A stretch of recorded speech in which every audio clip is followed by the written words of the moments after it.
রাত 12টা। বৃষ্টির মধ্যে দাঁড়িয়ে একটি লোকাল ট্রেন এসে থামে গোপালপুর স্টেশনে। এই স্টেশনটা বহুদিন বন্ধ ছিল, আজ হঠাৎ একদিনের জন্য খুলেছে। 3 জন যাত্রী, অভিক, একজন ভ্লগার রিয়া, তার গার্লফ্রেন্ড সূর্য, অভিকের বন্ধু ও ক্যামেরাম্যান। তারা শুনেছিল এই স্টেশনটি অভিশপ্ত।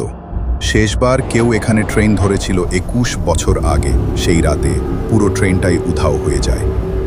মাঝ রাতে ট্রেনের কামরাগুলোর মধ্যে থেকে শুধু পাওয়া গিয়েছিল একটি পুড়ে যাওয়া স্যুটকেস। এই জায়গাটা কেমন অদ্ভুত, এত চুপচাপ কেন? আচ্ছা, তুমি শুনোনি? এখানে নাকি মাঝরাতে এক মহিলা ট্রেন ধরতে আসে, কিন্তু সে কখনো ট্রেনে উঠতে পারেনি। পারফেক্ট, এই গল্পটাই ক্যামেরায় বলবো, ভিউ আসবে ভাই। তারা স্টেশনের ভেতরে ঢুকে পড়ে। ভাঙা বেঞ্চ, ছিনে যাওয়া পোস্টার, আর মাঝখানে একটা লাল আলো, যেন কারো চোখের মতো জ্বলছে। তারা ট্রেনের ভেতরে ঢুকে পড়ে। অভিক ক্যামেরা অন করে। হঠাৎ ক্যামেরায় একটা সাদা ছায়া দেখা যায়। কেউ যেন ট্রেনের দরজার পাশে দাঁড়িয়ে, কিন্তু পিছনে তাকালে কেউ নেই। রিয়া বলো, এইমাত্র কেউ দাঁড়িয়ে ছিল না? তুই কিছু বেশি দেখছিস বোধহয়। যেই না তারা ক্যামেরার ফ্রেমে আসে, ট্রেন নিজে নিজে চলতে শুরু করে। অভিক বলল, কেউ তো চালায় না এই ট্রেনকে। আমরা কি এখন বেরোবো? দরজাগুলো আটকে গেছে ভাই।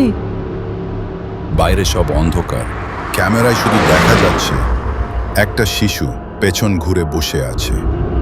তার হাতে একটা পুরনো টিকিট। শিশুটি মুখ ঘুরিয়ে বলে, টিকিট আছে তো? তার চোখ নেই, কেবল দুটো গর্ত আর মুখে রক্ত। রিয়া চিৎকার করে ওঠে। ট্রেনের লাইট বন্ধ হয়ে যায়। চারপাশে শুধু আওয়াজ।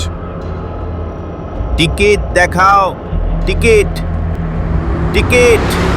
অভিক একটা পুরনো রেকর্ডিং চালায়। সেখানে এক কণ্ঠস্বর, এই ট্রেনে একবার যে উঠে সে আর ফিরে আসে না। এই ট্রেন চলে মৃত্যুর দিকে। রিয়া কাঁদছে, সূর্য কাঁপছে। তারা বেরোতে চায়, কিন্তু দরজা খোলে না। শিশুটি বলে, 21 বছর আগে আমার মা এই ট্রেনে উঠেছিল। আমি তার জন্য অপেক্ষা করি প্রতি রাতে। তোমরাও আজ থাকো। ট্রেন থেমে যায় এক পুরনো জঙ্গলে ঢাকা স্টেশনে। চারপাশে ঘন কুয়াশা আর ঝিঁঝি পোকার ডাক। তারা জানে না এটা কোথায়। হঠাৎ অভিক দেখতে পায় ট্রেনের পাশে একটা ছোট ছেলে দাঁড়িয়ে আছে। তার হাতে একটা পুরনো স্যুটকেস। সে আস্তে বলে, মা আজও ফেরেনি। আমি প্রতি রাতেই অপেক্ষা করি। সূর্য কাঁপতে থাকে। তারা বুঝতে পারে এই ট্রেন শুধু গল্প নয়, এটা কারো শেষ অপেক্ষার জায়গা। একটু ভয় লেগেছে? তাহলে একবার লাইক করে যাও। আর তুমি হলে কি নামতে চাইতে এই ট্রেন থেকে? কমেন্টে লিখে জানাও।